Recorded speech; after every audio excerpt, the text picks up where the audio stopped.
Hey everyone, Mo here, and before the video begins, I just want to let you guys know that my schedule is opened up for me to do coaching again. So if you're interested in private one-on-one coaching for me to help you, whether you're a newer player and you want to excel at the game very quickly and learn the fundamentals without developing any bad habits early, or if you're an experienced player who's already maybe platinum or diamond and you're top 1%, but you need some help filling in the gap to get you to that 0.01%, to make you just some of the best, then hit me up on Discord and I can get you in some private one-on-one coaching lessons to help you polish up any skills you want to refine and help you learn all of the secrets to becoming a top player.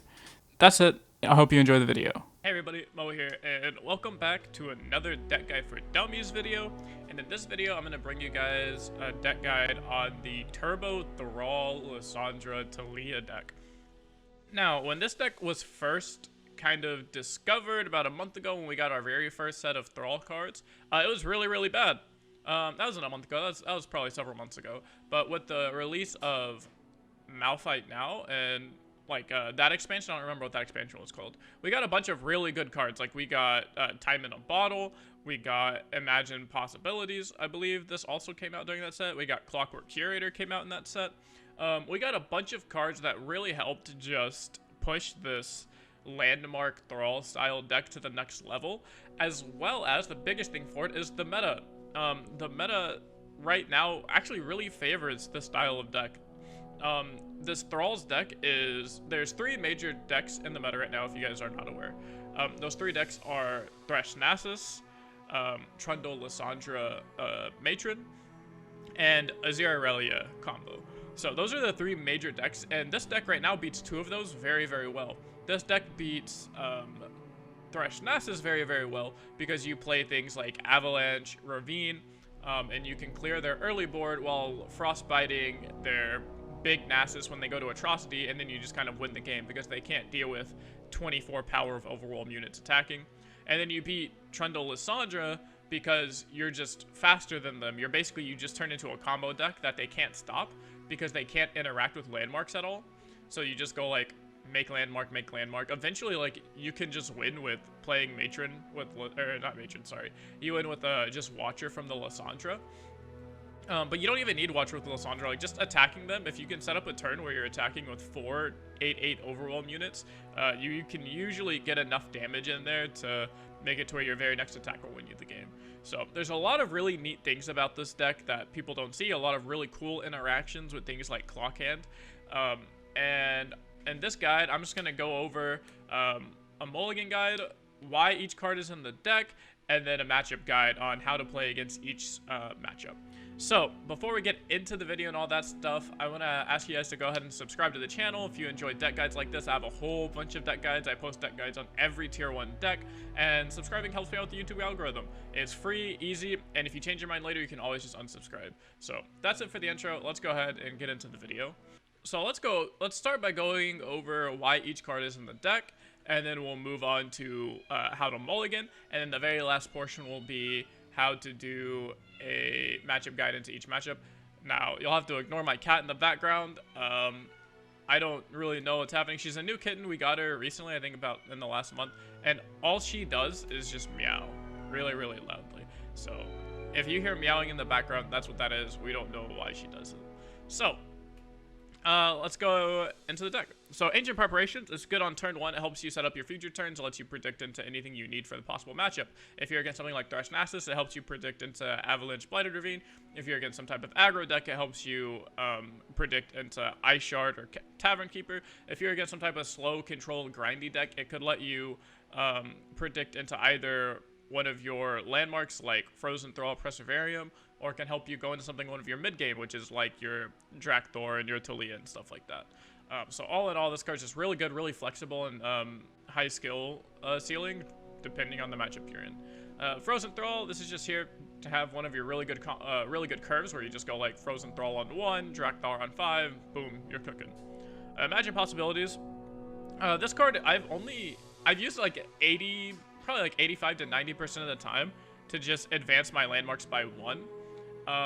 But every once in a while you can create a random landmark. It's just most of the time you just want to use it so you can buff up your landmarks, whether it's your Preservarium. Sometimes you can go like Blighted Ravine on 4 and then just immediately go Imagine Possibilities before they have time to play their Thresh or something like that. and go and pop it fast. But most of the time you're using it to just get a bunch of thralls out really fast. Clockwork Curator, same thing. You just go like turn 1 Frozen Thrall, turn 2 Curator. Preservarium is really good. This also gives you a body as a blocker, so it helps you advance your thralls and gives you a body. Preservarium is really good into the slower grindy matchups because it just lets you draw cards. It's really, really good with Taliyah. If you have Preservarium, you can go like Preservarium on turn 4 into Taliyah on 5. It says when you summon, draw a card. So the Taliyah summons Preservarium will also draw you a card. So you'll draw 1 card from the original Preservarium. You'll draw a card from the second Preservarium. And then the very next turn, because they both have already counted down to 1, you'll draw 2 more cards. So you'll draw a total of 4 cards over the course of 2 turns with this Preservarium card, which is pretty good if you combo with something like Taliyah. Time in the Bottle, this is how you get your just super disgusting combo turns out that your opponent's not expecting. It's just like, oh, he has a Drakthar out, but a Draklorn out, but he only has 1 Thrall that's at 4. Okay, that's not that bad. His other Thrall's at like 6. You know, I don't have to worry about it. And then you just go, okay, Time in the Bottle, my Thrall, now I have 2 8/8s coming out and you never expected it. Like, it's really, really hard to ever play around this card, which makes it that good. Like, that's a really big thing when you're talking about cards and strengths. If it's really hard to play around, then it's probably really, really good. Next, you have 2 Flash Freeze. This is just Frostbites for your mid-range decks. 2 Ice Shards. This is for the aggro decks like Azir Aurelia, Discard Aggro, Spider Swarm, stuff like that. Kindly Tavern Keeper, same thing. It's in here for your aggro decks. You want to be able to heal your Nexus 3 and also block a unit or 2. So overall, it's going to be like 3 mana, heal 6. Lissandra, because you need a win condition, also good as a blocker for aggro. Also, your good win condition against TLC. Avalanche and Blighter Ravine do the same thing. They just both board wipe when you're against Thresh Nasus or aggro. Promising Future. So this is one of your cards to help set up against the slower or mid-rangey style decks. Typically the slower style decks, you just go like, you know, it's very obvious. You go Promising Future into Time in a Bottle. You predict into like a Taliyah, and then you go Taliyah onto the Promising Future Thrall. And what that does is now you have 1 Thrall that says trigger my countdown ability twice, and it's going to have a really low countdown because you've used something like Time in a Bottle on it. And then when Taliyah copies it, it copies the double effect. So they're both going to go off on the same turn, and they're both going to make 2 8/8s with Overwhelm. So that's how you end up beating these really slow, like mid-rangey control style decks, is by getting a turn where you just pump out 4+, you know, Overwhelm dudes, and it's kind of crazy. 1 Rite of Negation, just because it's nice to have. You have the slot for it. This could easily just be a flex slot, but right now it's good for just about every matchup. A Rite of Negation is not bad. It can stop Atrocity, it can stop Ruination, it can stop Vengeance. Draklorn, because this helps you on your standard curves, your like not nut curves, and it's really, really good. For that reason. Like, you obviously have your really nutty curves of like Time in a Bottle, Time in a Bottle, but this is just good on the standard curves where you just go like turn 1 Frozen Thrall, nothing special, turns 2 through 4, then turn 5 like Draklorn. There you go. Now you have an 8/8 on turn 5 with Overwhelm at the end of your turn, obviously. But it also helps you with it gives you different nut draws where you go like turn 1 Frozen Thrall, turn 3 Lissandra, Time in a Bottle your Lissandra landmark, Draklorn on 5, boom, now you have 2 8/8s. So it's crazy. We'll get into these curves here in a minute. Then you have Taliyah. Again, helps you with some of your slower matchups. That's really what this is in here for. So you can do things like Promising Future or Thrall, copy it, now you get 4 Thralls. And the last card is Clockhand. So Clockhand is very interesting. 1, it costs 8, so it helps you level up Matron, or level up Lissandra, sorry, and get your Watcher out faster.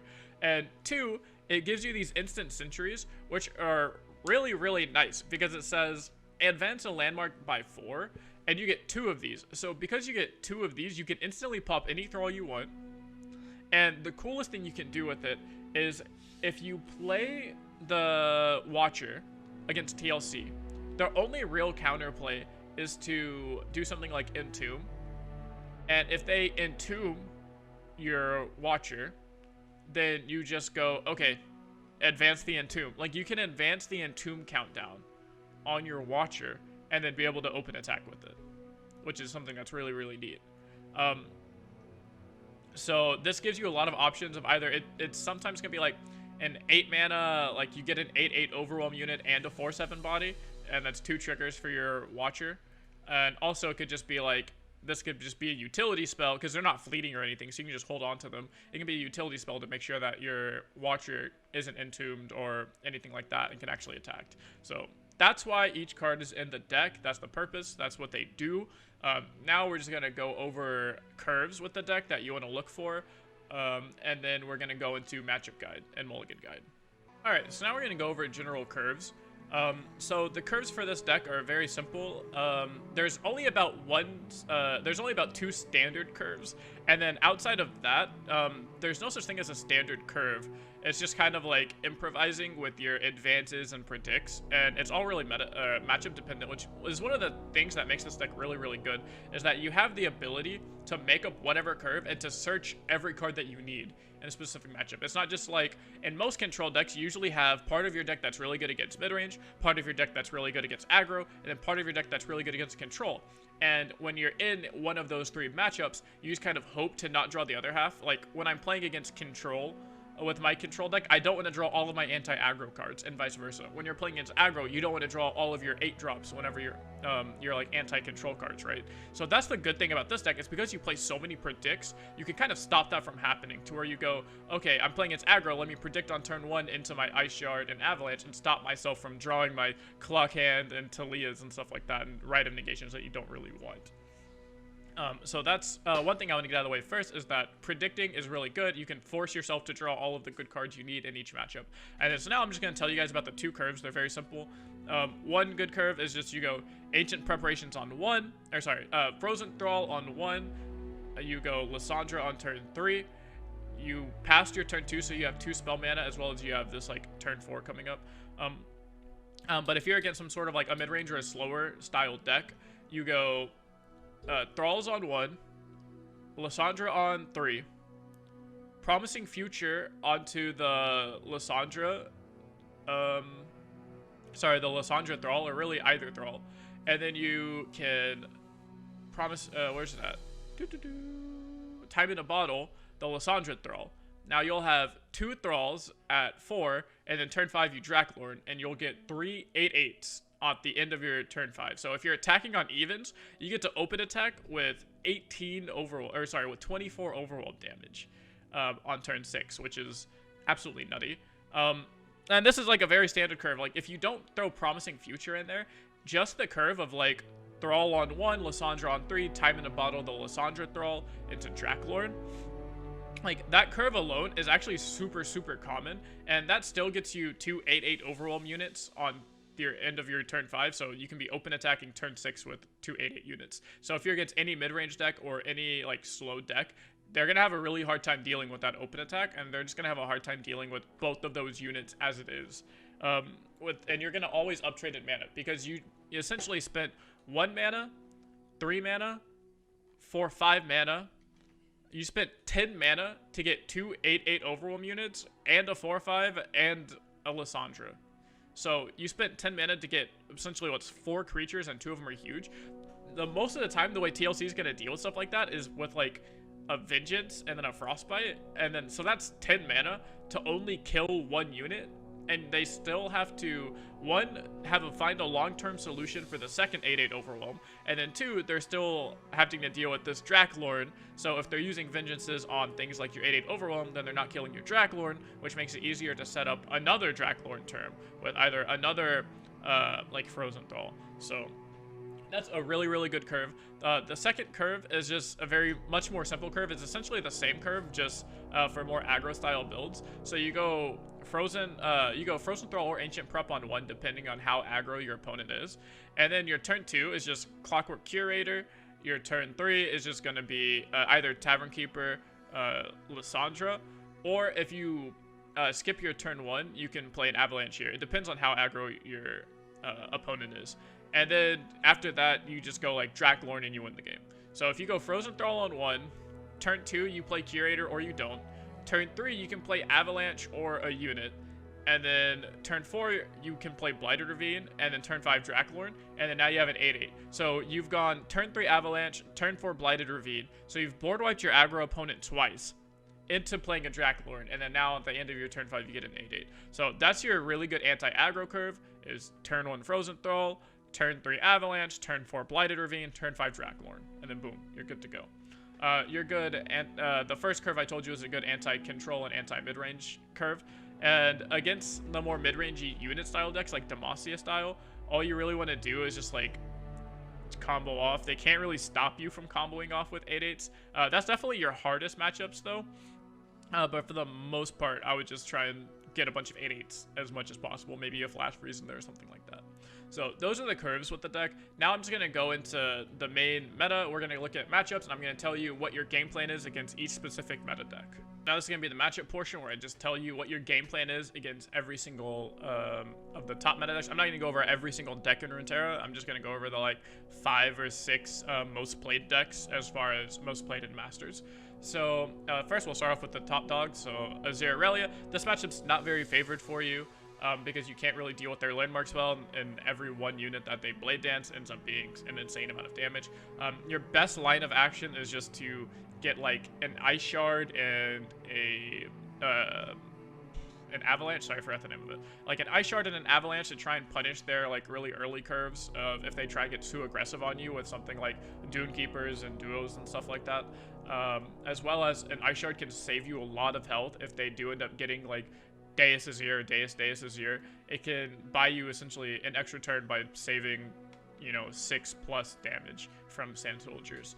So that's the way you win, and then you just want to find your thralls quickly. If you can level up Lissandra, that'd be amazing, but that's not usually the easiest thing to do if you also have to play cards to not die. It's hard to play cards to combo. So your goal against Azir Aurelia, find avalanches, find ice shards, try and stall long enough until you can get thralls and win the game. Thresh Nasus. So this matchup you're super favored in. You need to go really anything on turn 1, it doesn't matter. Your early game doesn't super matter. The most important thing is that you have Blighted Ravine on turn 4. Avalanche on 3, Blighted Ravine on 4 is like really good. Ice Shard is really good here. But the biggest thing is Blighted Ravine on turn 4. And that's because it kills all of your opponent's units before they have time to play Thresh. Or if you get first priority on turn 5, that's really good because you can go Blighted Ravine on 4 and then open with an Ice Shard or open Avalanche to kill all of your opponent's units before they get the Thresh down. When they get the Thresh down and you haven't board wiped them yet, that's when you start losing because the Thresh will level like instantly, and then he pulls in a Nasus and you have to try and find a way to deal with the Nasus. So this matchup is super easy. Same way that TLC beats it, you just go, you know, play an early game unit or something on turns like 1, 2, or 3, or sorry, 1 or 2. On turn 3, either play another unit that can block or just Avalanche. Go turn 3 Avalanche, turn 4 Blighted Ravine. Boom, you've won the game. Ezreal Draven. This matchup is about 50-50 from statistics point of view. In my personal like experience, as Draven's slightly favored, so you're a little bit unfavored here, but stats say it's 50-50. In this matchup, it's the same. You just need like you need one Avalanche or one Blighted Ravine along with a Ice Shard. So all you need to do against Draven when you're these like Freljord control decks is you just need to be able to board wipe them once. You need to be able to go deal 3 damage one time. So any combination of Ravine Avalanche or Ravine Ice Shard is really good because all of their units have 3 health. Like Ballistic Bot 3 health, Draven 3 health.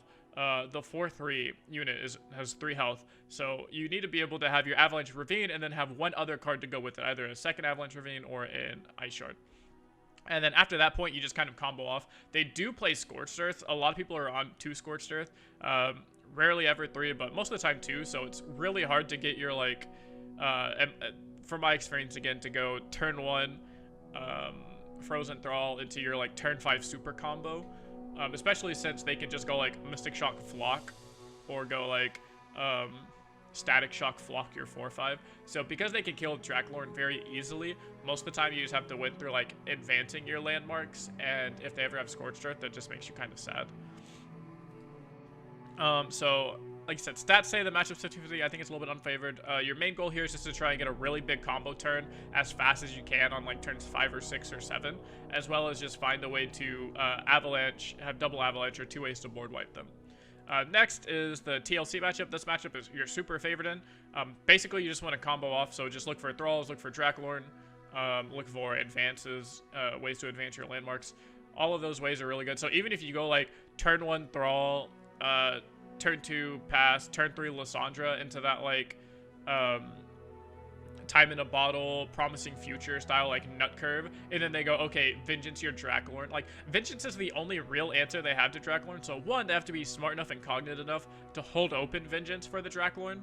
And then two, even if they do that to the Draculorn, you still have 2 landmarks that are on 4 countdown, and then one of them is going to get you 2 8/8. So if you find a single way to advance them too, like if you have another time in a bottle, then on your very next attack turn, you just attack them with 2 8/8 overwhelm units anyways. So it's super favored. This one you just need those really big combo turns. The mirror match is the same thing. In the mirror match, you just need the really big combo turns. Zoe Vi is a little bit slower deck. Same thing. You just want the really big combo turns. The best thing they can do is just like hush one of your units so it doesn't overwhelm them for a bunch of damage. But you're not really worried. Like an Avalanche here or 1 Blighted Ravine would be good, so that way you can kill things like Fang, Zoe, Goat, anything else that they play early on. That if they try to pressure you down, you just go, okay, none of that. Avalanche, Blighted Ravine, you know, stop them from getting that early game beat down, and then you just have this really big pop off turn 5 or turn 6.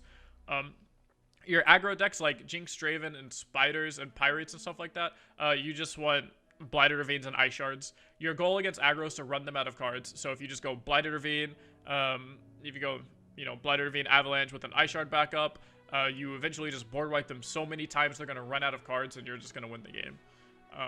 And then the last one I'll talk about is going to be your dragons, like Shoya, Savannah, Asol. Against the dragons deck, it's really difficult.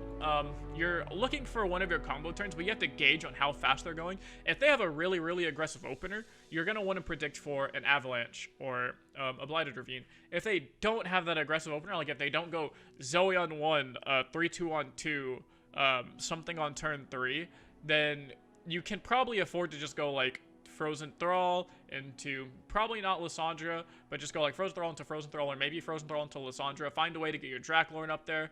If you can get Draculorn on turn 5 with 3 spell mana backup, that'd be awesome, because then you'll have enough mana for flash free. So if they go in for that concerted strike or the single combat, you can just flash free something down, and then boom, you get your 8/8 at the end of turn, and they're not going to have an easy time dealing with 8/8s. That's the good thing about these mid-range matchups, is they cannot easily deal with these 8/8 overwhelm units once you get them. So as long as you can get them out, you're going to be really far ahead and you're chilling. The hard part is going to be getting to a point where you can get them out while not simultaneously dying, and that's usually done with going Draculorn on 5 with flash freeze backup. So that covered just about all of the tier 1 decks. That covered the big 3, as well as some of the more French decks like aggro and dragons. So that's gonna be it for this deck guide. I hope you guys enjoyed it. If you did, let me know in the comments. If you have any more questions on the deck, or if you want to see another deck in one of these deck guide for dummies videos, let me know in the comments below. Make sure to subscribe, and I'll see you guys in the next video.